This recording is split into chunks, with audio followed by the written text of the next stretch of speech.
Então, boa noite a todos, né? Quem chegou Boa aí noite.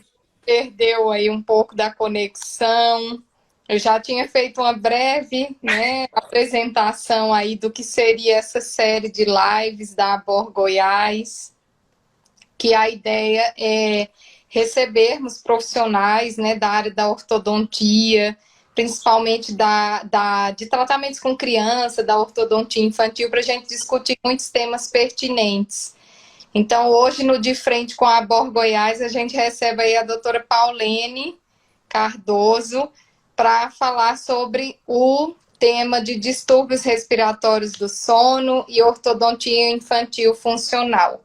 Doutora Pauline, a palavra é sua. Não sei se você vai Obrigada. comentar, você vai iniciar novamente, tá Sim, bom? vamos revisar alguns pontos que a gente Tá, já falou. ok. Obrigado pelo convite, a equipe Abor Goiás. Nós vamos integrar o tema distúrbios respiratórios do sono com a ortodontia, a ortopedia funcional, reabilitação neuroclusal, essa experiência que eu já venho não só da odontopediatria, né? A minha mãe é 45 anos odontopediatra, mas o Dr. Marcos Gribel, que eu aprendi muito com ele dentro da ortopedia, reabilitação neuroclusal, a parte de ortodontia preventiva com o Dr. Marcos Leza, então honrar todos esses professores. E o professor Bergerson, o grande pesquisador nos Estados Unidos, com as pesquisas de distúrbios respiratórios do sono, ele realmente em 2016 ele trouxe uma grande pesquisa de distúrbios respiratórios do sono realizada em crianças de 2 anos até a fase adulta de 19 anos. E o que ele chamou muita atenção é que 40% dos sinais e sintomas de distúrbios do sono estão relacionados à odontologia. Então, como é importante a gente integrar com médicos, fonoaudiólogos, fisioterapeutas, e a importância da odontologia vai realmente porque os 4 primeiros sinais e sintomas que foi observado nessa pesquisa, os mais frequentes foi realmente a respiração bucal, o ronco, aquelas crianças que têm parassômias também, como falar à noite, é um sinal bem frequente, e ele relatou sobre o bruxismo, que hoje ele não é mais considerado um distúrbio respiratório do sono. O bruxismo, ele depois do consenso de 2018, ele é considerado um comportamento muscular do sistema nervoso central, e a gente pode falar adiante sobre isso, mas por que que nesse artigo foi tão frequente o bruxismo? Porque ele também está relacionado àquelas crianças que são respiradoras bucais, principalmente os que têm rinite alérgica. E isso vem de um artigo de 2020, de Lamenha, onde ele mostra na pesquisa dele, que é uma meta-análise, onde ele mostra que realmente aquelas crianças que têm rinite alérgica e elas têm 2,7 mais chance de ter o bruxismo associado. Também relacionado o bruxismo com o ronco em vários artigos na literatura, mas o que eu quero dizer é que os distúrbios respiratórios do sono, ele não está somente nesses 4 sinais e sintomas mais frequentes, mas na pesquisa do professor Bergos foram avaliados 27 perguntas. Dentre essas 27 perguntas, são perguntas que no dia a dia nós estamos com ela na nossa consulta de ortodontia, de odontopediatria. No entanto, na nossa faculdade, a gente perguntava 5 a 10 perguntas. Hoje nós estendemos realmente as perguntas de distúrbios respiratórios do sono, principalmente porque nós observamos que não é simplesmente tratar a respiração bucal com aparelhos, mas principalmente prevenir e controlar esses distúrbios respiratórios do sono. Então, realmente, como nós vamos fazer essa prevenção e esse controle dos distúrbios respiratórios do sono? O professor Bergos, ele mostra nas pesquisas dele, porque ele também não só um pesquisador, mas ele é um idealizador de um programa de prevenção de distúrbios do sono nos Estados Unidos, chamado de Health Start. Então, esse programa de prevenção, ele não visa aparelhos de sono, aparelhos de respiração bucal, mas muito mais do que isso. Mas a prevenção e ele mostra que a Associação Americana de Pediatria, ela já diz que a avaliação das crianças, ela deve ser realizada desde 1 ano de idade, Ou menos do que isso, quando a gente recebe os bebês, na própria amamentação, ela é uma prevenção dos distúrbios respiratórios do sono. Se o bebê, ele tem realmente a amamentação, faz os exercícios para essa maior sucção, ele já tem o primeiro passo de uma prevenção de respiração bucal e até mesmo dos distúrbios respiratórios do sono. Dentre esses distúrbios respiratórios do sono citados no artigo do professor Bergson, ele mostra não só esses 4 sinais e sintomas, mas também vários outros distúrbios do sono, desde parassômias como pavor noturno, enurese noturna, sonambulismo, a síndrome das pernas inquietas e outros sinais como hiperatividade, sonolência, criança que tem TDAH e outras alterações comportamentais também. Sinais e sintomas como dores de cabeça. Então, são vários esses distúrbios do sono que podem prejudicar a criança, não só no sono, mas na qualidade de vida dela. Então, hoje nós temos quantas crianças que nos procuram no consultório com TDAH ou hiperatividade, ou crianças até com autismo e outras alterações que podem advir, sim, de uma avaliação mais profunda dessa respiração bucal, onde a base realmente desses sinais e sintomas de distúrbio do sono, um dos mais importantes e frequentes é a respiração bucal. E essa respiração bucal é o que nós temos no dia a dia da ortodontia, da odontopediatria. E ela advém do quê? Principalmente as crianças que têm uso de chupeta, mamadeira, sucção de dedo, sucção de língua, interposição de lábio inferior, né? Onde essas crianças têm o overjet, uma protusão de incisivos que pode ser algo não só de hábitos bucais, mas também da própria genética, né, de uma protusão maxilar ou principalmente de um retrognatismo mandibular. Então, esse retrognatismo mandibular e essa diferença da arcada superior e inferior realmente é algo que pode propiciar que essa criança respire mais de boca aberta. E essa respiração bucal, quando associada com alguma obstrução respiratória ou do ronco, né, que é realmente essa resposta quando a criança ela tem uma obstrução respiratória, principalmente de hipertrofia de adenoide, que é um dos mais frequentes, mas também de hipertrofia de amígdalas, ou também de desvio de septo, hipertrofia de cornetos, e essas obstruções elas vão prejudicar essa respiração dessa criança, onde ela vai desenvolver, pode ser um ronco ou associado ao ronco e a apneia. E essa criança que tem um ronco mais que 3 vezes por semana, de acordo com a pesquisa do professor Bergson, é uma criança que ela tem que ser avaliada mais criteriosamente. Não só com uma avaliação clínica, mas também radiográfica, com a teleradiografia, mas principalmente uma avaliação mais profunda se ela tem um ronco associado à apneia, com polissonografia e outros tipos de exames, podendo também associar a tomografia 3D. Mas o mais simples e básico para essas crianças serem avaliadas na respiração oral e o ronco e a apneia seria realmente uma avaliação ortodôntica completa, onde nós vamos fazer avaliação clínica, mas hoje principal, uma avaliação funcional. E como é essa consulta funcional? Eu não tenho como integrar as 27 perguntas do professor Bergson, da pesquisa dele, sem fazer uma avaliação funcional, onde eu vou avaliar com espelho se essa criança está respirando pelo nariz, onde eu vou avaliar a deglutição, eu peço para ela beber água e eu vejo se ela está elevando a língua ou não, ou se ela tem a posição de língua baixa e deglute de forma incorreta. A mastigação, que é essencial nessa avaliação. Então, Pauline, você vê a avaliação de todos os pacientes? Sim. Então, a criança, desde 3 anos de idade, eu já avalio se ela corta com os dentes da frente ou se ela já corta atrás, se ela tem uma mordida cruzada posterior. Então, essa avaliação funcional, ela é importantíssima para eu realmente avaliar não só o ronco, a respiração bucal, mas de onde está vindo também essas alterações. Então, essa avaliação mastigatória, Eu gosto também de fazer uma avaliação onde eu vou ver se essa criança ela engole os alimentos ou se ela realmente tritura esses alimentos.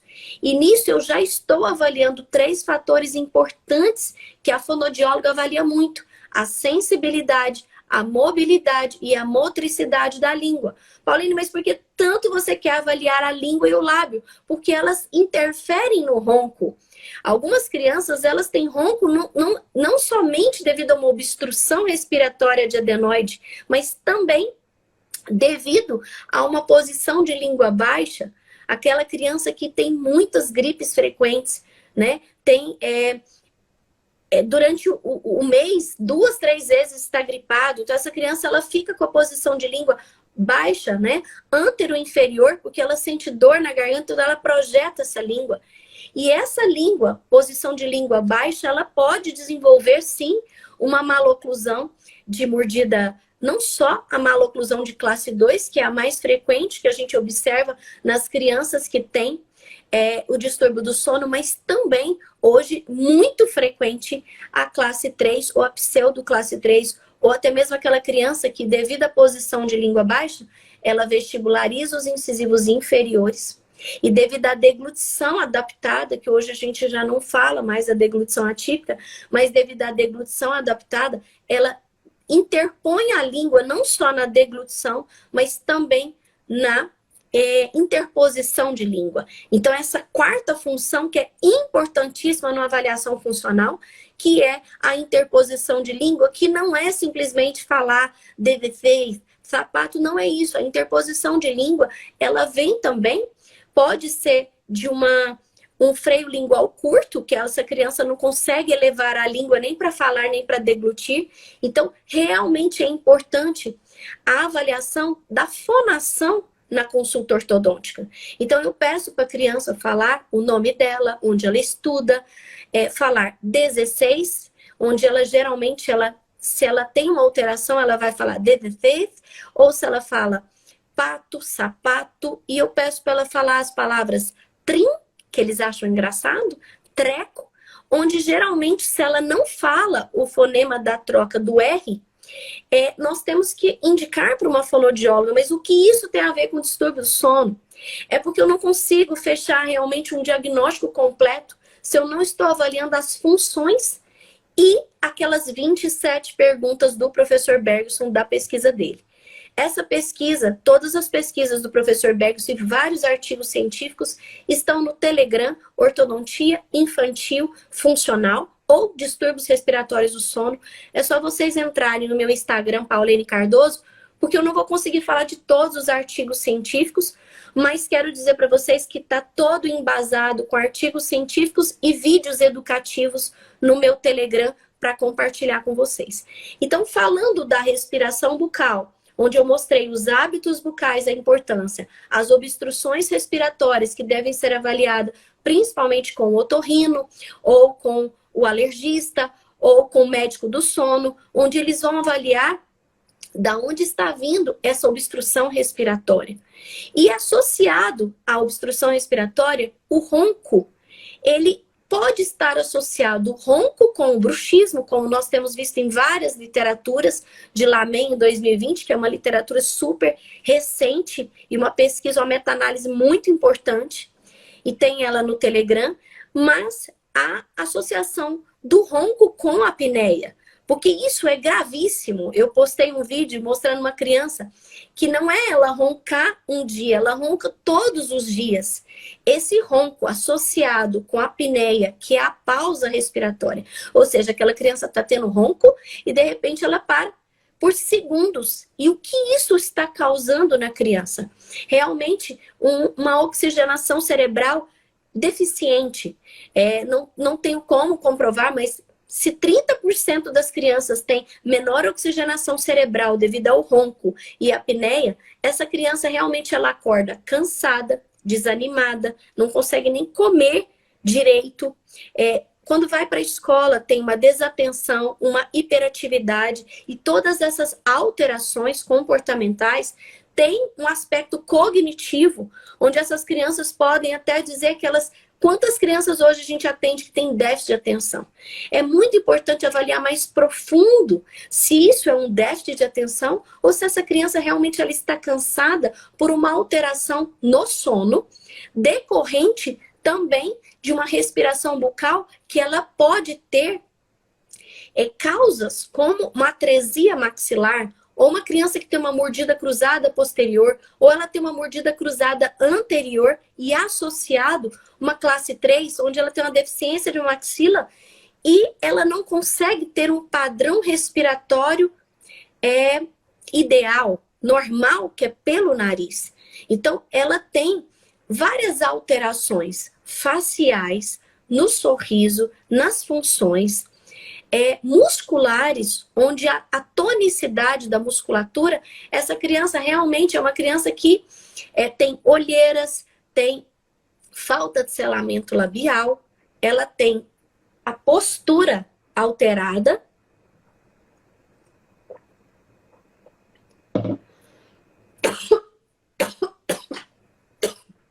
Perdão.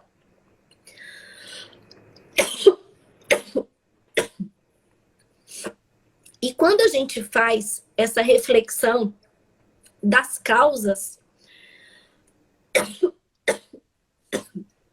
Falei muito rápido porque é pouco tempo.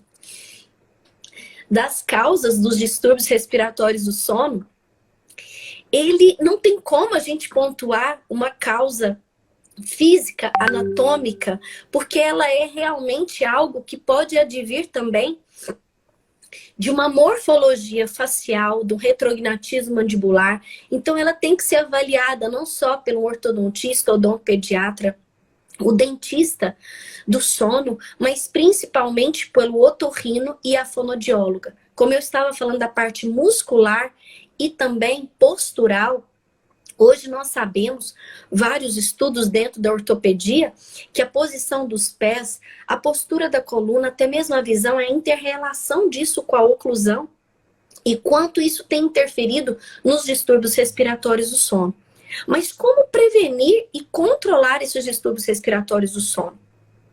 Então eu gostaria de dividir aqui com vocês a forma como eu faço um raciocínio clínico baseado nas evidências científicas, e eu montei no meu livro de ortodontia infantil um mapa mental. Eu gosto muito de mapa para a gente poder raciocinar de forma clínica, né? Da forma mais simples de se avaliar uma respiração bucal, que são os hábitos bucais que nós temos que mudar, até uma fase tão complexa que é um adulto que ele ronca, ele tem um retrognatismo mandibular, ele tem dores articulares, ele é um paciente que talvez tenha que fazer uma cirurgia ortognática. Então, do mais simples ao mais complexo, o distúrbio do sono, ele tem que ser avaliado de forma integral.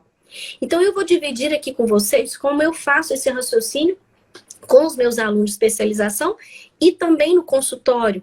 Hoje nós temos 10 odontopediatras e ortodontistas que trabalham comigo com o método da consulta 3S, saúde, sono e sorriso. Dentro desse método que eu desenvolvi, muito das pesquisas do professor Bergson. Ele tem um embasamento das pesquisas, mas clinicamente nós temos observado grandes mudanças com as crianças com essa intervenção na infância.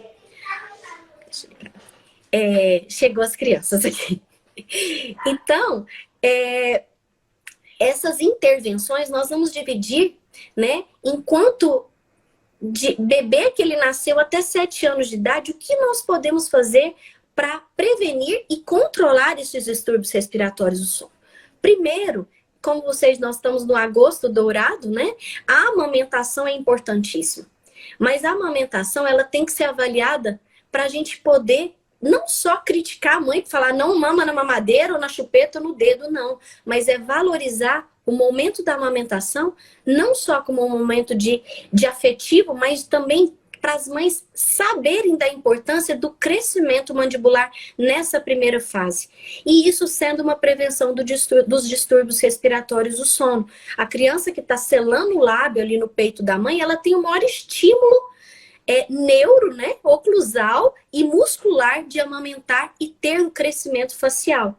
Mas se essa mãe não conseguiu amamentar e ela usa chupeta, mamadeira ou outro hábito, a mudança do hábito é o segundo passo para a gente prevenir esses distúrbios respiratórios do sono. Ah, Pauline, mas é muito difícil.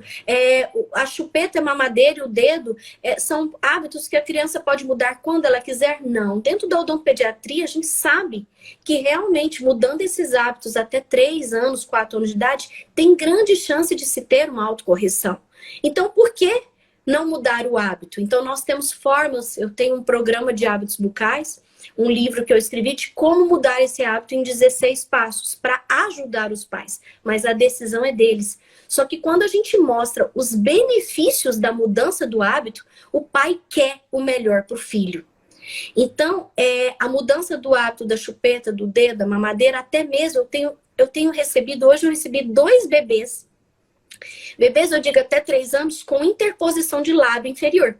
Aquele negócio que ele começa assim, e de repente hoje eu tinha uma criança de 3 anos de idade com 5 milímetros de overjet, devido a uma sucção de lábio. Então as mães ficam loucas, eu quero que você me ajude, o que nós vamos fazer? Calma. Porque até 3 anos eu não consigo mudar um hábito nessa criança porque ela não tem consciência. Mas hoje eu trabalho com várias técnicas e alternativas. Deixa eu ver se eu trouxe aqui para vocês. Que desde exercícios funcionais básicos. Hoje são 5 exercícios, eu não sou fonoaudióloga, mas a minha consulta é completa. Então eu tenho que ensinar a criança a respirar pelo nariz, mastigar bem, deglutir bem, a língua tem que estar superior e não inferior, para que ela possa engolir da forma correta, para melhorar a fonação, para que ela possa ter um crescimento mais favorável. Então, desde criança, essa orientação até 3 anos, porque eu não tenho como colocar aparelhos na criança que tem uma sucção de lábio inferior. Mas nós temos como prevenir para que ela não desenvolva uma maloclusão mais agravante, que isso tem que ser resolvido com aparelhos e cirurgias futuras.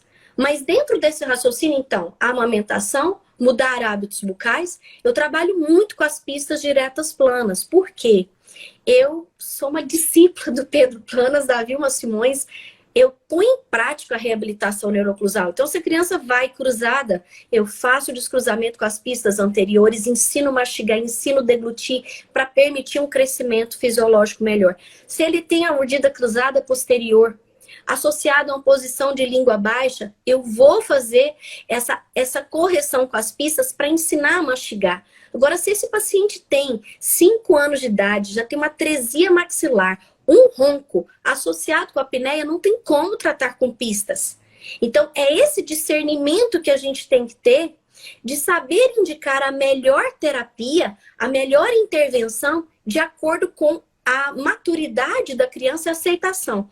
Como eu tenho odontopediatria e ortodontia, eu sei que eu vou conseguir intervir numa mordida cruzada posterior e vou conseguir devolver uma mastigação bilateral. E quantas crianças que tinham ronco associado com bruxismo, com umas pistas que eu fiz e descruzei a mordida, isso ajudou no levante da dimensão vertical para permitir a mastigação e com isso ter um fluxo aéreo e respiratório, um novo padrão respiratório.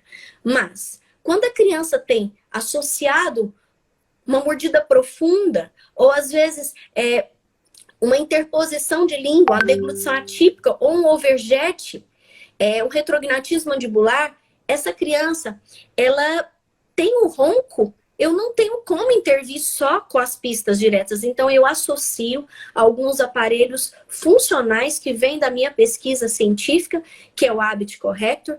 Esse aparelho foi um aparelho idealizado pelo professor Bergson. E nesses 53 anos de experiência do sistema Health Start, eu fiz a pesquisa do Habit Corrector no meu consultório, com 470 pacientes. Inclusive, o professor Guilherme Jansson, que é uma pessoa que eu tenho só que agradecer, porque ele também é Start. E tudo que ele nos ensinou, então, nessa parceria, ele pesquisou um aparelho, eu pesquisei outro. E o aparelho Habit Corrector, realmente, ele trouxe benefícios para associar na criança que tem o ronco, tem a posição de língua baixa, a deglutição adaptada, porque ele tem um dispositivo de selamento labial e posição antero-superior da posição da língua, e quando ela eleva a língua, aumenta a passagem, o fluxo aéreo. Então, o aparelho, ele é para melhorar o padrão respiratório e com isso melhora a condição do ronco. Em 93% das crianças da minha pesquisa adaptam bem o aparelho. No entanto, a resposta do aparelho com o bruxismo, no primeiro mês já tem uma melhora de praticamente 93% do bruxismo. No entanto, para melhorar o ronco, tem que estabelecer primeiro um novo padrão respiratório. Então, com isso, é no 3º ao 5º mês que nós temos um resultado funcional, respiratório e com respostas melhores nos distúrbios respiratórios do sono. Quando a criança tem uma atresia maxilar severa, não tem como usar esse aparelho funcional. Então, realmente, a partir dos 7 anos ou 5 anos, quando a criança permite, nós utilizamos o aparelho disjuntor, que realmente é o aparelho ortopédico mais indicado para uma resposta, não só no crescimento maxilar, mas uma resposta no padrão respiratório. E com isso, a criança que respira de boca aberta, ela tem condição de não só descruzar uma maloclusão de mordida cruzada posterior, mas também de permitir um crescimento fisiológico normal. No entanto, o uso do disjuntor na infância, ele não pode ser usado simplesmente, vai melhorar a respiração, eu não posso garantir isso se a criança tem outro fator de obstrução respiratória. Então, por isso que numa sequência a gente tem que indicar para o otorrino avaliar se tem alguma obstrução respiratória. E se essa criança tem acima de 60% do tecido adenoideano, e se é indicada a cirurgia de adenoide, nós vamos respeitar essa sequência de tratamento, que seria primeiro com o otorrino. Mas após a cirurgia de adenoide, se essa criança continua respirando pela boca, nós temos na literatura que 50%, ela tem 50% de chance de ter recidivas. E essa recidiva do tecido adenoideano, essa criança teria que operar de novo. Então, é importantíssimo o equilíbrio respiratório após a cirurgia de adenoide. Quem é que vai trazer esse equilíbrio do novo padrão respiratório? O ortodontista com um aparelho que seja ortopédico, funcional, ou a filosofia que ele acredita e que ele domina. A fonoaudióloga com os exercícios oromiofuncionais. Dentro desses exercícios, pesquisas de Villa em 2014, ele mostra que 67% da respiração bucal com os exercícios funcionais da fonoaudióloga, eles têm condição de ter uma resposta positiva. E muito mais do que só essa pesquisa, a pesquisa de Camacho, onde ele mostra que os exercícios fonoterápicos, eles melhoram não só a respiração bucal, mas o ronco em 62% nas crianças e 50% nos adultos. Aí você me questiona, nossa, mas simplesmente os exercícios funcionais, eles vão ter essa resposta no ronco, favorável, né, aos distúrbios respiratórios do sono. E nos congressos de odontologia do sono, a fonoaudiologia, ela deu um 100% de pesquisas científicas, inclusive a professora Ieto, que é uma grande pesquisadora fonoaudióloga de distúrbios respiratórios do sono, mas o foco dela é mais adulto, mas eles mostram que através dos exercícios padrões, protocolos de ronco, a resposta favorável é dessa... Não digo, eles não gostam de falar tonificar a língua, mas posicionar a língua e para que essa língua ela tenha um tônus melhor para que essa criança ou esse adulto não prejudique ou piore o distúrbio respiratório do sono. Mas na criança é muito desafiante fazer os exercícios funcionais. Vocês devem estar questionando isso. E realmente, na criança é desafiante, mas mais desafiante é no adolescente e no adulto. Porque a criança, ela tem pai e mãe. E a motivação com pai e mãe, ela é lúdica e nós conseguimos resultados em 8 a 12 semanas, como é o protocolo de ronco para crianças. Mas às vezes a criança não consegue fazer todos os exercícios.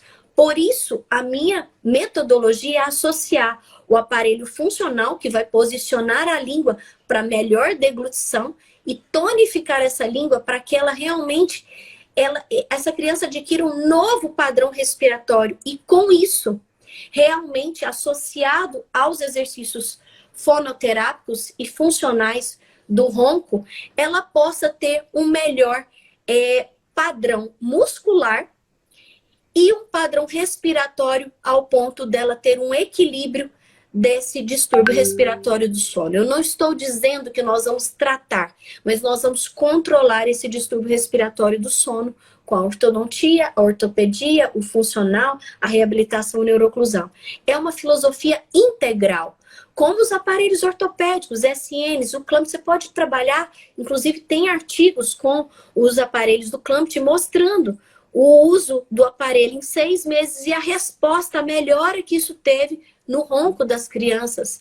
Mas o que eu quero, eu estou finalizando para as perguntas, deixar claro é que não é a filosofia que você vai tratar, é o quanto você vai prevenir e controlar os distúrbios do sono, principalmente no consultório de odontopediatria e ortodontia com a equipe multidisciplinar.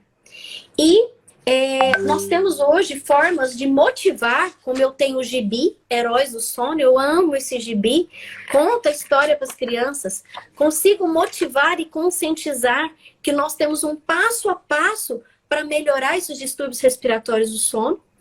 E eu não falei muito do bruxismo, mas porque ele não é um distúrbio respiratório do sono, ele é uma resposta do...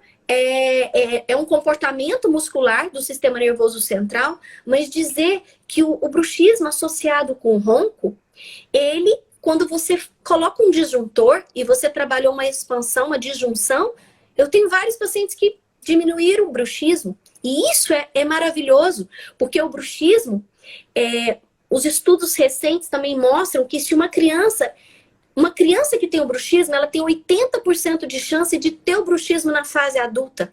Ou até mesmo, se a criança que tem alguém na família com o bruxismo, não estou dizendo só do bruxismo do sono, mas em vigília, tem chance, 50% de chance de alguém na família ter o bruxismo e essa criança também ter. E a gente não pode dizer que está relacionado ao fator genético ou um fator porque ele é uma resposta comportamental, principalmente o bruxismo secundário, ligado principalmente ao ronco e à apneia, onde a criança ela vai ranger os dentes, fazer esse movimento muscular como um mecanismo de defesa e de proteção para que ela aumente a saliva e que ela possa respirar melhor e ter uma permeabilidade nasal melhor. Então, ele é uma resposta para melhorar o padrão respiratório. Então, quando me perguntar, Pauline, você trata o bruxismo? Você controla o bruxismo? Você usa aparelhos para bruxismo? Não. Eu faço uma avaliação, que não é um diagnóstico, porque o bruxismo não é uma doença, é uma avaliação, onde eu vou realmente avaliar se esse paciente ele tem bruxismo associado ao ronco, ou se é algum refluxo que ele tem, então eu vou indicar para uma gastro, ou se ele tem uma rinite alérgica, onde no artigo de Lamenha mostra que tem 2,7% dessas crianças que têm rinite alérgica ter o bruxismo associado, então eu vou indicar prevenção, limpar o nariz, fazer realmente uma terapia alternativa, preventiva, e se necessário, como eu tive uma criança essa semana com desgaste dental, dores musculares, ela não conseguia abrir a boca, com 6 anos de idade, com bruxismo do sono. Então, eu vou intervir com aparelhos para melhorar primeiro a respiração, porque com um novo padrão respiratório eu vou ter uma resposta melhor para que essa criança possa ter uma qualidade de sono e menos fragmentação do sono. Porque essa criança que tem o ronco ou que tem o bruxismo, ela tem esse sono fragmentado, ela não consegue chegar a um sono REM. E isso vai prejudicar na qualidade do sono. Então, a odontologia do sono, ela tem toda essa expansão e nós temos vários cursos hoje abertos na Abros, né? E também oportunidades da gente estar integrando. Então, eu vou abrir as perguntas. O meu tempo, vocês desculpa, teve uma intercorrência no começo da live, que eu perdi 15 minutos, mas eu tenho certeza que foi fundamental para a gente estar integrando e eu estou aberta a perguntas, professora Riana. Doutora Paulene, estava tão bom que eu podia ficar o resto da noite aqui ouvindo. Logo eu que sou super apaixonada pelo tema, Sim. né? Com certeza, aprendi muito com você, viu, professora Riana? Crianças e adultos, né? Foram temas aí das minhas pesquisas de mestrado, de doutorado. Eu sou encantada nesse tema, né? É um tema que eu a gente teve aí muitas participações, palminhas, né? E eu estava aqui também de palminhas, fiz várias anotações.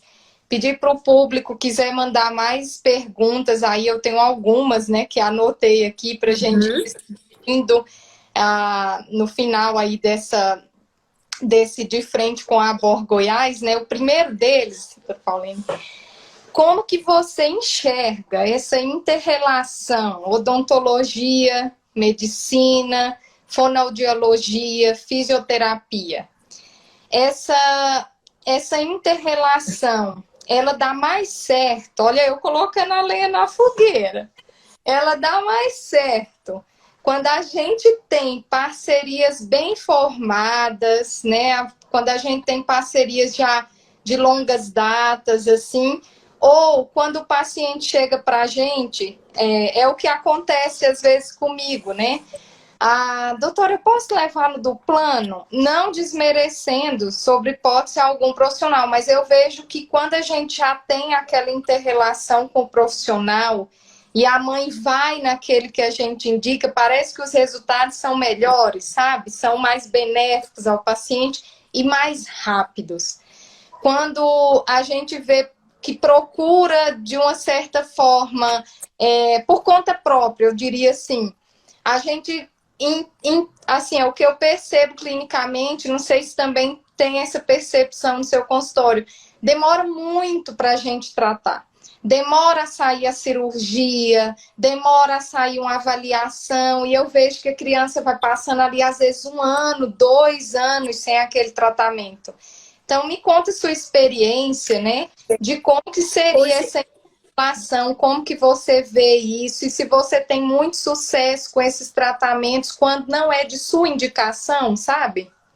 Sim, na verdade eu tenho um protocolo dentro da consulta 3S Saúde, Sono, Sorriso, onde eu mando a ficha clínica com os 27 perguntas e essa anamnese, ela é uma anamnese que eu idealizei baseada com o professor Bergson, mas nós temos hoje várias avaliações, inclusive da doutora Daniela Garibe na USP, integrando os aspectos do sono. Então, quando eu envio já o protocolo com as perguntas e o relatório completo, hoje eu tenho visto, depois principalmente da pandemia, onde aumentou muito a visão da odontologia do sono com a medicina do sono. Então, hoje eu vejo que os profissionais estão bem mais integrados. Então, quando eu indico para um otorrino, se às vezes ele não tem ali a experiência, mas ele vai conduzir da melhor forma. Hoje, com a pandemia, nós tivemos problemas de atrasos de cirurgia. Então, eu postei no meu Instagram uma criança com ronco, que inclusive a mãe dele é dentista, e levou para eu avaliar. E eu falei, olha, com 80%, 90% de adenoide, você tem que avaliar com otorrino. E os pais têm medo. Não só devido à cirurgia, mas medo devido à pandemia. Então, com a pandemia, nós tivemos vários desafios nessas cirurgias. Eu não digo entre um profissional e outro. Todos nós estamos passando pelos mesmos desafios. Então, essa paciente deixou de fazer a cirurgia. Eu falei, olha, já que você não vai fazer cirurgia, então vamos colocar o aparelho. E nós tivemos uma resposta de praticamente 90% de não ter mais ronco. Então, assim, acontece isso, né? Mas eu respeito muito cada profissional médico, a avaliação de cada um. Inclusive, o médico do sono, ele vai avaliar muito mais profundo uma polissonografia. Então, realmente, eu tenho indicado para os médicos do sono. As fonoaudiólogas, elas estão perfeitas para fazer o protocolo do ronco, os exercícios corretos, em 12 semanas praticamente. E isso motiva os pais, não só os pais das crianças, mas os adolescentes e até mesmo os adultos. Quantos adultos estão com ronco pós-Covid? Então, assim, são muitas... os médicos estão trabalhando muito e eu tenho só que agradecer essa integração. Eu não tenho desafio nenhum, as respostas são muito rápidas e eu acredito que isso tem que ter um relatório muito claro. E os pais, uma vez que já diagnosticou que tem o ronco, que tem a apneia, não pode perder tempo, porque essa criança está perdendo sono. Ela está perdendo qualidade de sono, de vida, de saúde, de produtividade, né? Principalmente as crianças que não dormem bem, elas não estão produtivas, não têm rendimento escolar. Então, elas já estão muito prejudicadas com a pandemia, com o estudo. Então, não dá para esperar. Se você tem um diagnóstico de ronco e apneia, você tem que ver duas visões. Eu sempre peço para ver duas visões, não só comigo, com você, mas com médicos, com fonoaudiólogos, para ele ver com quem ele tem maior identidade para que isso tenha um resultado mais rápido. Né? Essa motivação, professora Riana, eu amo trabalhar e motivar as crianças. Então, quem fala assim, nossa, Paulo, esses aparelhos removíveis aí, ortopédicos, funcionais não funcionam. Comigo funciona, porque eu tenho uma motivação que não é só minha, é da minha equipe. Então, eu tenho muito amor em produzo material educativo, funcional, para as crianças estarem motivadas no dia a dia. Então, isso eu acho que traz um diferencial na motivação do consultório também. Doutora Pauline, então, em relação a essa motivação, né, para o uso dos aparelhos, né, o que é que você faz, assim, como que você age lá com seus pacientes para motivar não só a eles, também aos pais, né, para fazer o acompanhamento correto? Os pacientes, em torno de 80% a 83%, eles têm boa motivação e aceitação aos aparelhos. Eu estou falando isso de criança, adolescente e adulto. As crianças, eu tenho melhor resposta do que os adolescentes.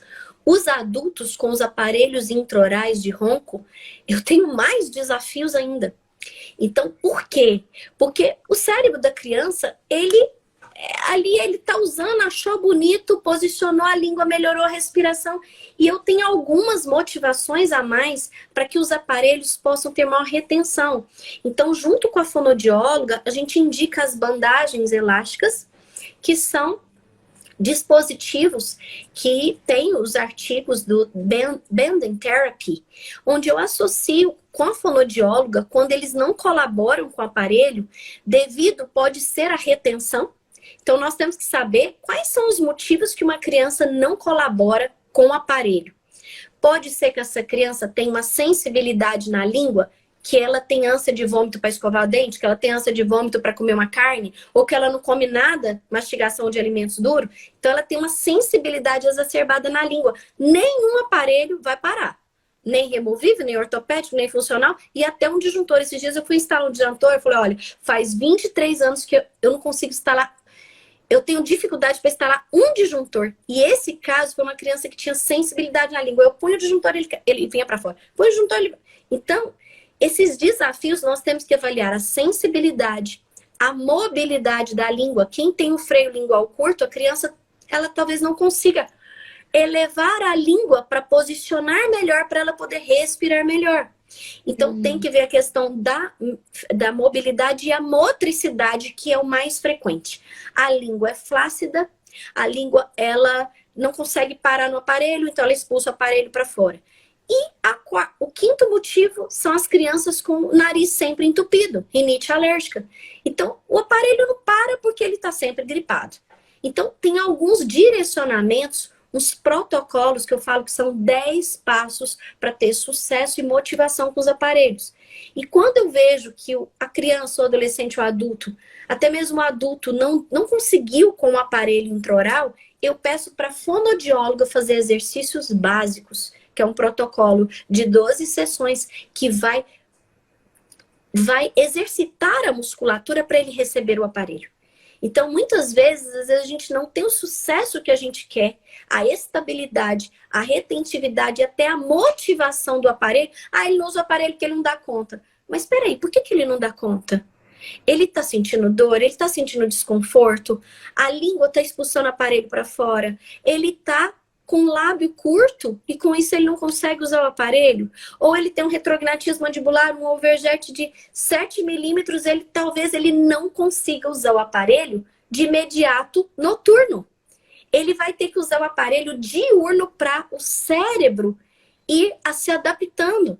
Então o cérebro vai falar, olha, hoje você vai usar 2 horas durante o dia. Aí depois de um mês que você vai começar a usar à noite. Então, existem protocolos personalizados para cada criança ou adolescente, que é algo bem desafiante. Acho que são os mais difíceis de colaborar. E o adulto, ele fica muito animado com os resultados. Eu tenho trabalhado com os pacientes adultos também, alinhadores com o aparelho do ronco. Ou muitas vezes o aparelho do ronco associado com o reeducador lingual. Então, tudo que eu posso casar para integrar o funcional não quer dizer que é um aparelho funcional. O funcional quer dizer que eu estou com atenção à musculatura dos lábios, da língua, da bochecha e toda a musculatura orofacial.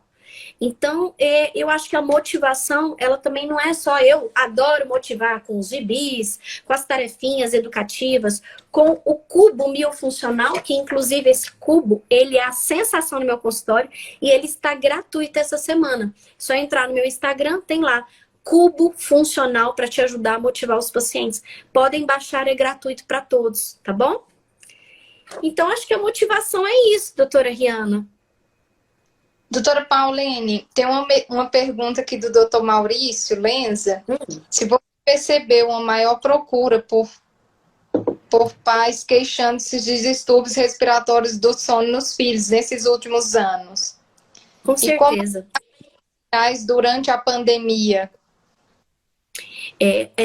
Durante a pandemia, eu tive mais desafios com os pacientes adultos pós-pandemia, com os aparelhos intraorais. No entanto, um aprofundamento do estudo não só do ronco da apneia, porque esses pacientes, eles, com o agravamento da pandemia, a importância de se fazer também uma polissonografia, porque você, né, como grande conhecedora aí da odontologia do sono e dos distúrbios do sono, a gente sabe que não dá para avaliar só com uma teleradiografia. Então, com as crianças, essa questão da rinite alérgica, nessa época do ano agora, de junho até agosto, o consultório realmente, a frequência, a procura, e as pessoas procuram pelo bruxismo, mas eu falo, olha, eu não vou tratar o bruxismo, eu primeiro preciso entender se esse bruxismo está associado ao ronco, ou se é ao refluxo, ou se é uma rinite alérgica, ou se é uma criança que já vem desse bruxismo com associação do sistema nervoso central, porque ela toma uma medicação, então nós temos que aprofundar essa avaliação. E realmente na pandemia, de 2 anos para cá, não digo 2 anos, de 5 anos para cá, que foi quando os estudos dos distúrbios respiratórios do sono nos Estados Unidos, veio com a pesquisa do professor Bergson e de vários outros, Guilherme Naut, o Lee, o Juan, vários profissionais assim que estudaram muito. E esse último artigo do professor Bergson, ele mostra 150 referências de distúrbios respiratórios do sono. Então, ele está um artigo completo. Eu traduzi ele do inglês para o português. Ele está num livro que nós publicamos de distúrbios respiratórios do sono. É um e-book online.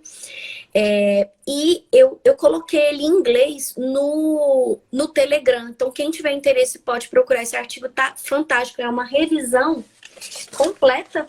É uma revisão da pesquisa dos distúrbios respiratórios do sono para profissionais em odontologia, tá bom? Doutora Pauline, qual que seria a época ideal né, para os pais procurarem aí uma avaliação do sono? Em que fase, né, da infância ou ainda mesmo bebê é ideal de que essa procura aconteça? Professora Rihanna, eu vou te falar da experiência do meu consultório. Eu tenho recebido bebês com síndromes, né? Com, vamos dizer, a síndrome 21, né? A síndrome de Down. Eles procuram muito enquanto bebês, porque a respiração bucal é muito frequente, associada ao bruxismo, também ao ronco. Então, quando a criança ela já vem com uma deformidade ou com alguma alteração mais severa, elas procuram cedo. Agora, quando aquela criança ela já vem com os pais que são preocupados porque ficam de boca, a criança que já fica de boca aberta já no primeiro ano de vida, algo está errado. Se a criança não teve o toque dos incisivos, o superior com o inferior, que é o que a gente fala na ortopedia, que é o DA, se ele não teve esse toque e esse equilíbrio oclusal, se ele está respirando pela boca com falta de selamento bilabial, ele deve ser avaliado logo bebê, e principalmente antes dos 3 anos de idade, se ele tem um ronco ou se ele tem um ronco e apneia, ele realmente tem que fazer uma avaliação mais profunda, não só com a odontologia, mas com o profissional, o médico.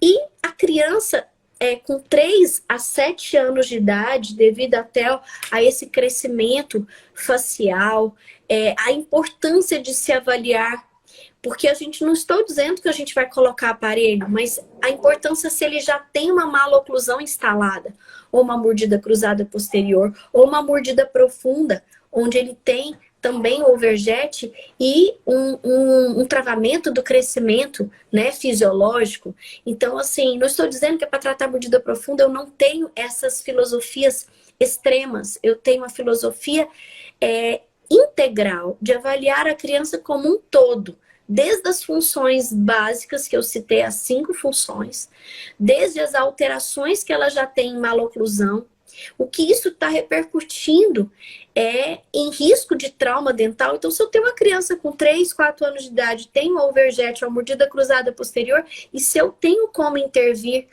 preventivamente, de forma ou com mudar hábitos, ou reabilitação neuroclusal, ou com algum aparelho funcional, e ela vai aceitar e vai ter resultado, nós estamos somando na vida da qualidade de vida dessa criança. Agora, em termos de intervenção, dentro da ortodontia, nós sabemos que as intervenções na filosofia da ortodontia, a partir de 7 anos, com aparelhos ortopédicos, o disjuntor principalmente, mas como odontopediatria e ortopedia, na reabilitação neuroclusal, eu tenho trabalhado em tenra idade, a partir de 3 anos de idade, vamos dizer assim. Uma fase crítica, eu acredito que é aos 3 anos de idade, onde ela já tem uma oclusão decídua estabelecida. Se ela tem uma alteração de mordida cruzada posterior ou uma mordida aberta, a intervenção ali vai ser preventiva para que as alterações musculares de posição de língua não prejudiquem essa criança em relação aos distúrbios respiratórios do sono, já que a posição de língua antero-inferior, ela tem trazido alterações não só da classe 3, mas mordida cruzadas posteriores e até mesmo em mordidas profundas, que realmente isso pode prejudicar o crescimento da criança. Então, na visão de ortodontia, odontopediatria, ortopedia, eu vou intervir antes dos 7. Em respeito, eu sou ortodontista, nós podemos intervir a partir de 7 também, com aparelhos ortopédicos e também funcionais, como os guias de oclusões, que é o Oclusoguide, que eu tenho bastante experiência como um guia de oclusão, não como um alinhador dentário, mas como um alinhador funcional. Então, praticamente, se apresentar qualquer tipo de alteração daquelas 4, né, que foi citada, que seria a respiração bucal, ou o ronco, a fala durante o sono agitado, o bruxismo do sono, já é um indício que tem alguma alteração e que é importante aí a procura de um tratamento, não é isso? Sim, agora, doutora, um fator importante, estão me procurando não só por esses fatores, mas como parassômias. Por exemplo, esses dias eu falei, gente, ela é maloclusão de classe 1, ela não tem ronco, ela tá com a oclusão perfeita, ela me procurou porque tem pavor noturno, associada à enurese noturna. Então, essas parassômias, eu não tenho como falar tudo agora, porque é um curso completo de 8 horas ou mais, porque são muitas parassômias, como a síndrome das pernas inquietas. Mas quando a gente intervém de forma na ortodontia, na ortopedia, e melhora o crescimento maxilar, permite que essa criança respire melhor, nós temos influência, sim, em alguns casos de enurese noturna e até mesmo em casos de síndromes de pernas inquietas, onde a criança ela vai melhorar a respiração, ela vai melhorar o ronco, ela vai melhorar a qualidade do sono. E com isso vão diminuir as parassômias, que essas parassômias até 5, 6 anos de idade, o pavor noturno, o sonambulismo, assim, ele pode ser algo, não vou dizer normal, mas algo que vai melhorar com o passar do tempo. Né? Mas imagine seu filho ter pavor noturno e chorar 2 horas seguidas durante a noite e não conseguir parar. 2 horas sem dormir. O pai, a mãe, a criança, e ela não tem o sono completo do sono REM. Então, assim, algo tem que ser feito.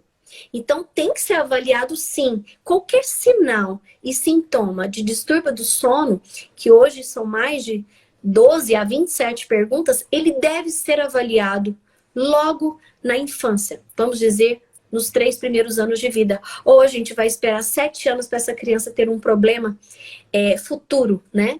Até comportamental. Isso. Doutora Paulene, você comentou sobre a amamentação, né? Que ela é uma grande aliada para evitar esses distúrbios do sono. Até qual idade essa amamentação é benéfica e a partir de qual idade ela traria prejuízos, né? Não só a estrutura de desenvolvimento crâniofacial, mas também aí prejudicaria o sono, né? Que é o nosso tema de hoje. Sim, assim, o básico da amamentação seria esses 6 meses, mas hoje eu considero que o primeiro ano de vida, ele é importantíssimo nesse crescimento. Então, se a mãe tiver o leite, se ela tiver a amamentação e apoio, né, da família para ela poder trabalhar e tal, quanto mais ela conseguir amamentar, é melhor. Mas eu amamentei os 3 filhos, cada um de uma forma, em um tempo. Meu terceiro filho, que foi o Rafael, ele já nasceu com retrognatismo mandibular bem considerável, um freio curto. E, assim, era para ele ser filho de ortodontista mesmo. Resumindo, eu amamentei ele até 1 ano e 8 meses. Mesmo assim, ele desenvolveu uma obstrução respiratória de adenoide em que ele roncava. Então, mesmo eu amamentando 1 ano e 8 meses, por ele ter uma adenoide, uma amígdala hipertrofiada, ele teve o ronco. Então, eu passei por todas as experiências, não só como profissional, mas também como mãe. E como mãe, eu digo, se você tem condição de amamentar, amamente com o mais tempo possível.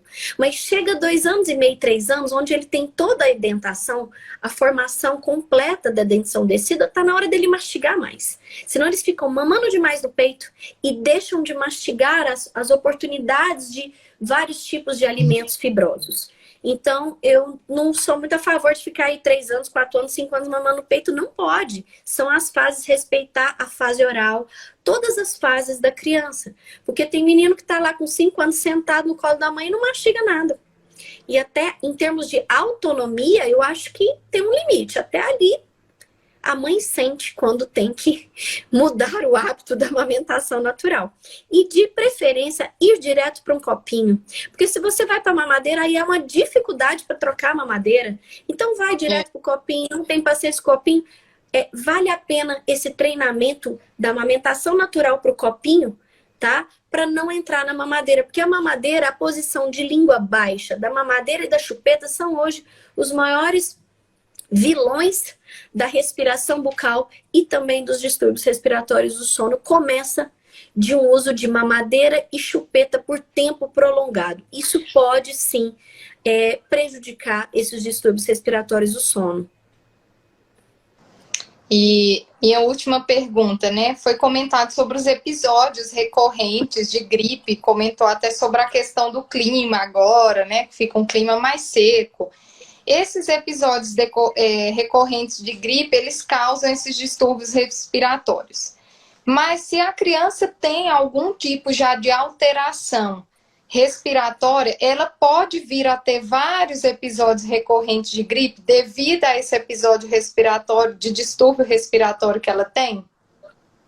Na verdade, se a criança, se ela já tem um ronco, se ela tem apneia, e ela não foi tratada com cirurgia ou não fez um tratamento para o ronco, vamos dizer, se ela tem uma atresia maxilar, usou um disjuntor, se ela não fez tratamento nenhum, essa criança que tem o ronco, ela tem grande chance de ter mais episódios ou de rinite alérgica, ou de sinusite, ou de uma alteração inflamatória, vamos dizer assim. Então, o que eu quero dizer? Talvez seja o contrário, que a criança que tenha muita rinite alérgica, ela pode ter episódios de ronco, e tem que ser muito importante para avaliar esse ronco. Ela ronca somente quando tem a crise aguda? Ela só ronca naquela fase? Então, não quer dizer que ela tem um ronco, apneia, é um caso severo. Agora, se ela ronca constante, 3 vezes por semana, que é o que o professor Bergs e outros artigos mostram, ela tem que ser avaliada porque ela pode ter uma obstrução respiratória mais significativa, ou do tecido adenoideano, ou de amígdalas hipertrofiadas. E com isso, quanto mais esse tecido adenoideano e o tecido das adenoides e o tecido adenoideano e a hipertrofia das amígdalas, elas estão nesse processo sempre, esse processo inflamatório frequente, a criança ela não melhora. Qualquer crisezinha de rinite alérgica, ela desenvolve rápido para um ronco. Ou até uma adenovirose, que era o que o meu filho tinha. Então, ele nadava na piscina, uma rinite alérgica, logo ele entrava para uma adenovirose, que é o quê? É um ronco. Em 3 dias que você fala, gente, esse menino tá roncando demais. Aí você dá um antialérgico, ele já começa a melhorar. Então, isso é muito relativo com cada criança. E realmente o médico, o otorrino, o alergista, tem como trabalhar isso de forma preventiva. Então, hoje, assim, eu falo com meus pacientes, escove os dentes e limpe o nariz. Se você escova 3 vezes por dia, você tem que limpar 3 vezes por dia o nariz. É o mínimo para limpar o nariz, para prevenir, para ele não ter tantas rinites alérgicas, essa rinite não desenvolver mais ronco, esse ronco não passar para ronco e a apneia. Então, para não se tornar mais severo o distúrbio respiratório do sono, né? Eu acho que a prevenção, ela é a base de tudo. E respirar pelo nariz, mastigar os alimentos fibrosos, posicionar a língua correto, uma boa deglutição é fundamental para a qualidade de vida das crianças hoje. Hoje eu falo que assim, saúde, sono e sorriso. Se você tem saúde, se você tem um bom sono, você vai ter crianças mais felizes, crianças mais produtivas, né? Eu acho que minha mensagem final é essa. Crianças mais felizes e saudáveis. Doutora Pauline, doutor Maurício perguntou qual que é o Telegram para ter acesso ao material. Distúrbios respiratórios do sono. Distúrbios respiratórios do sono. Mas você entra direto lá no Telegram, Pauline Cardoso, no Instagram, tem lá meu YouTube, tem o site e tem o Telegram. Lá tem todos os artigos. Ele já é um Telegram grande, com muitos casos clínicos, vídeos e artigos científicos. Então, você vai ter que procurar os artigos, mas eu pus artigos novos já essa semana, tá bom? E é possível adquirir esse material de gibi? Foi comentado que um dos materiais aí de motivação está muito essa semana, né? Esse material, eu ensino respirar pelo nariz, mastigar alimentos fibrosos, tomar leite no copo, suco no copo, posicionar a língua no lugar correto, sugar com canudinho e soprar balão, ou são exercícios básicos. Eu não estou treinando nenhum exercício, quem faz isso é a fonoaudióloga. Eu estou conscientizando na consulta. Hoje eu fui atender a bebê de 3 anos. O que eu ia falar para ela? Não tem como pôr aparelho com criança com interposição de lábio, não. Eu fui ensinar para a mãe os exercícios básicos e indiquei ela para uma fonoaudióloga. E ela não vai conseguir fazer nada da fonoaudiologia, mas de forma lúdica. Isso aqui é um dado que a criança brinca com a mãe e eu tenho tido bons resultados de motivação. Então tá gratuito para vocês essa semana. É só entrar lá no meu Instagram, tá escrito Cubo Funcional. Gratuito, é só entrar lá, tá bom? Pessoal, quem tiver mais perguntas, pode falar comigo no Instagram, pode falar no direct, tem meu telefone, eu estou à disposição. Quero agradecer a ABOR, dizer que a gente está junto. Essa integração é muito importante e o que eu puder apoiar, eu estou à disposição. Tá bom? Obrigada, professora Flávia Aline, também, em nome da ABOR Goiás, a professora Riana, o Maurício, são grandes amigos e obrigada a todos. Então, muitos elogios, né? A doutora Milena comentou aqui da pertinência do tema, que ela agora, né, junto mais do filho, consegue observar nesses distúrbios. Depois, muitos parabéns aí do pessoal que está nos acompanhando desde o início, né? E a Odete Pontes fala que está muito orgulhosa, que já te viu criança, né? Aí que está muito orgulhosa de você. Isso aí. Sorrisão aí, porque a gente tem que fazer um registro fotográfico, né? Esse registro fotográfico moderno é um print de tela, né? Vamos fazer esse registro. Ok, Goiás, nós estamos muito felizes, né? Esse é um projeto novo nosso, de frente com a ABOR Goiás. Então, a gente vai trazer vários temas bem pertinentes. A doutora Paulene super animou de iniciar esse nosso projeto com um tema aí atual, né? Um tema que a gente está vendo acontecer, como a própria doutora Milena aí colocou, né? Quem tem filhos está vendo isso em casa com mais frequência, está recebendo nos consultórios, e como foi bom essa nossa live, esse bate-papo aqui tão bom nessa tarde, ou nessa noite de terça-feira, né? Na noite de terça-feira. É porque a gente já emendou, né? Praticamente da tarde para a noite, né? Então, doutora Paulina, muito feliz com a participação. Sei que tem essa alegria, né? Que é característica. A gente tem que estar entusiasmo com tudo. A gente tem que agradecer tudo e todos. Então, muito obrigada, viu, professora Riana? Estou sempre aprendendo muito com você. Vou te chamar para live, viu? Você já tem que fazer uma live aí. Pode chamar. Então, a gente se despede de todos que participaram, agradecendo pela participação. Obrigada. Conosco. Mais uma vez, muito obrigada, doutora Paulene. Espero aí vir discutir outros temas, né, em momentos oportunos aí futuros, tá bom? Tá bom. Muito obrigada. Um beijo, Odete. A doutora Flávia Aline mandou aqui que a ABOR Goiás agradece sua disponibilidade. Eu que agradeço. Estou sempre à disposição. Agora, tem 3 filhos, eles estão agora me dando uma respirada. Agora eu posso fazer live à vontade, que eles estão quietinhos ali, entendeu? Muito obrigada. Isso mesmo. Grande abraço. Live, que até meu marido tá aí, ó. Até o maridão tá aí prestigiando. Tá bom. Obrigadão. Um beijo grande. Obrigada, Maurício. Obrigada. Tchau.